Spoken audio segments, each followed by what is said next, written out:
Goeiedag, ek is Bianca en ek is saam met jou op reis deur die Bybel in 1 jaar. Vandag kyk ons na Numeri 8. In die eerste paar verse lees ons oor die kandelaar en die lampies. In Exodus 25 sien ons dat die kandelaar beskryf word. Die kandelaar kan nie van self lig voorsien nie. Daar moes lampies aan die kandelaar vasgesit word, wat dan dus die lig voorsien het. Die doel van die kandelaar was nie om lig te voorsien nie, maar om die lig meer duidelik en sigbaar te kon maak. Die lampies het gebruik gemaak van olie wat gebrand moes word om die lig te maak. 'n Kers of 'n lamp sonder olie is nutteloos. Net so is 'n kerkgemeenskap nutteloos sonder die Heilige Gees se leiding. Die kerk is dus nie self die lig van die wêreld nie, maar dit voorsien 'n platform, net soos die kandelaar, om die lig van Jesus te sien en te beleef. Die kandelaar se lampies was op so 'n manier geplaas sodat dit die fokus sal bring op die res van die tent, veral na die tafel van die offerbrode. Dit verwys na die twee simbole van lewe, lig en brood, wat saamwerk om oor die lewegewende genade van die Here te spreek.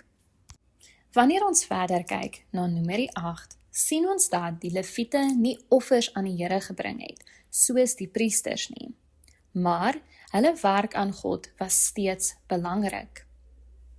In die begin van vers 7 sien ons dat die Lewiete deur reinigingswater gesprinkel moes word.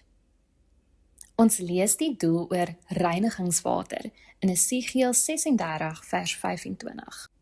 Dit lees as volg: Dan sal ek skoon water op julle giet, sodat julle rein kan word van al julle onreinhede en van al julle drekgode sal ek julle reinig. In die volgende deel van vers 7 sien ons dat die Lewiete ook hulle hele lyf moes skeer as deel van die reinigingsproses. God het die Lewiete as sy eerstegeborenes uitverkies en hierdie proses, deur om hulle lyf te skeer, skep die idee van 'n baba wat min hare het met geboorte. Die Lewiete het dus aan God behoort as sy eerstegeborenes. Hulle was uitverkoop, maar was ook aangestel om die priesters in die tabernakel te help. In die laaste deel van Numeri 8 sien ons God se genade met die ouderdomsbeperking wat hy geplaas het met die dienstydperk van die Lewiete. Na die ouderdom van 50 jaar mag die Lewiete nie meer die harde fisiese arbeid gedoen het nie, maar hulle kon steeds wag staan.